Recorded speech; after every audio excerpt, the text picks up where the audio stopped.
Vous êtes à Dakar dans le cadre de la cérémonie de présentation du livre de Ndongo Samba Sylla et de Madame Fanny Dejo. Oui, oui. Vous avez lu le livre. Quelles sont les idées forces qu'on peut retenir? Il faut retenir que il y a un an déjà, j'étais à Dakar pour discuter du franc CFA et de ses problèmes. Et ces deux auteurs, les journalistes et chercheurs à Dakar, m'ont montré qu'il y avait une cellule de veille et que la question du CFA, nous ne lâcherons rien là-dessus. Nous allons continuer à en parler, à approfondir la critique et à approfondir aussi les propositions alternatives. Parce qu'il est établi clairement aujourd'hui, et dans l'ouvrage c'est bien dit, que le CFA en fait est une grosse escroquerie morale.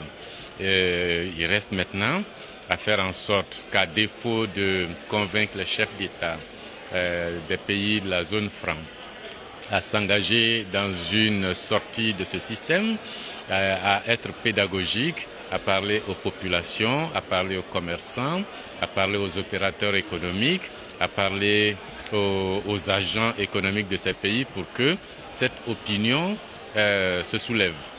Mais il s'agit aussi de parler à l'opinion européenne, à l'opinion française, que les populations françaises comprennent bien que les dirigeants français de l'après-Seconde Guerre mondiale ont mis en place un système monétaire dans les pays africains du franc CFA pour exploiter, pour pomper, pour voler le travail de ces populations et qu'avec ce système-là, ces pays africains de la zone franc ne pourront jamais se développer.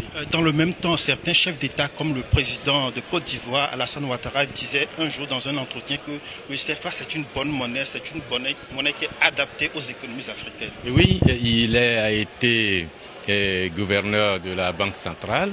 Le CFA a ses défenseurs, mais leurs arguments ne tiennent pas du tout par rapport aux nôtres. La question, c'est que ce sont eux qui décident. C'est pour cela que maintenant, notre plaidoyer ne s'arrête plus aux officiels des gouvernements. Nous continuons à leur expliquer parce qu'ils ne peuvent plus dire qu'ils ne sont pas au courant, mais notre plaidoyer va en direction des populations africaines et des populations européennes, surtout les populations françaises.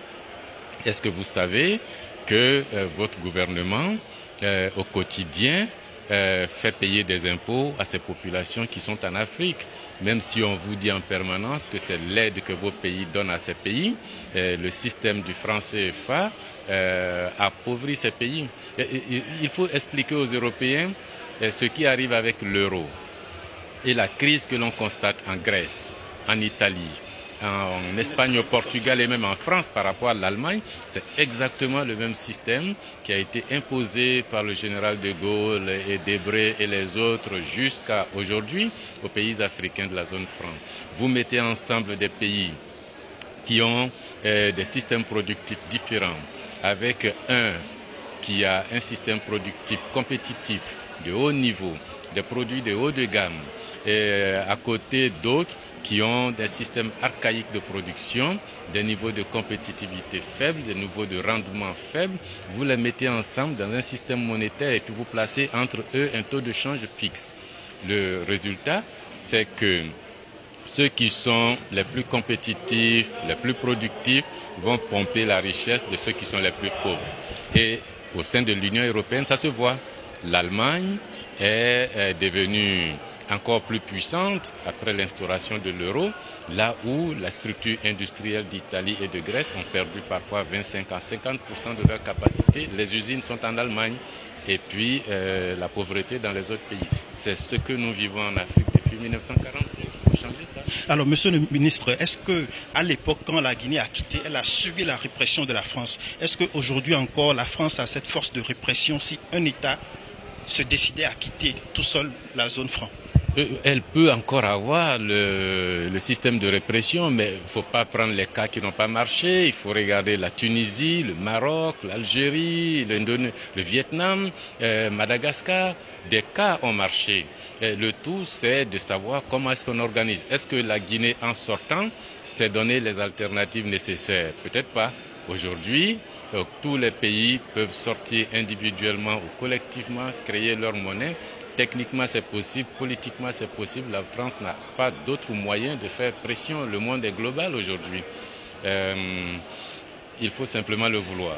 Alors, vous semblez dire que la CEDEAO, en lançant la création d'un logo, du nom, de la monnaie, a mis un peu la charrue avant les bœufs. C'est une réflexion à haute voix parce que dans la stratégie normale de création d'une monnaie, on commence d'abord par conceptualiser cette monnaie commune de la CEDEAO. Un document conceptuel doit être produit. C'est quoi cette monnaie? Ça va servir à quoi? Comme la commission Delors a produit le traité de Maastricht. Il y a le concept. Et puis après le concept adopté, on a compris, on va élaborer le traité qui crée l'union économique et monétaire en question. Vous voulez une nouvelle monnaie dans la CEDEAO? C'est une union économique et monétaire qui va créer cette monnaie. Comment s'appelle cette union? Comment est-ce qu'elle sera structurée? Où est-ce qu'elle va s'installer? Quels sont ses... Enfin, on fait un traité. Et les chefs d'État adoptent ce traité et les peuples vont ratifier ce traité. On est informé que quelque chose va se passer.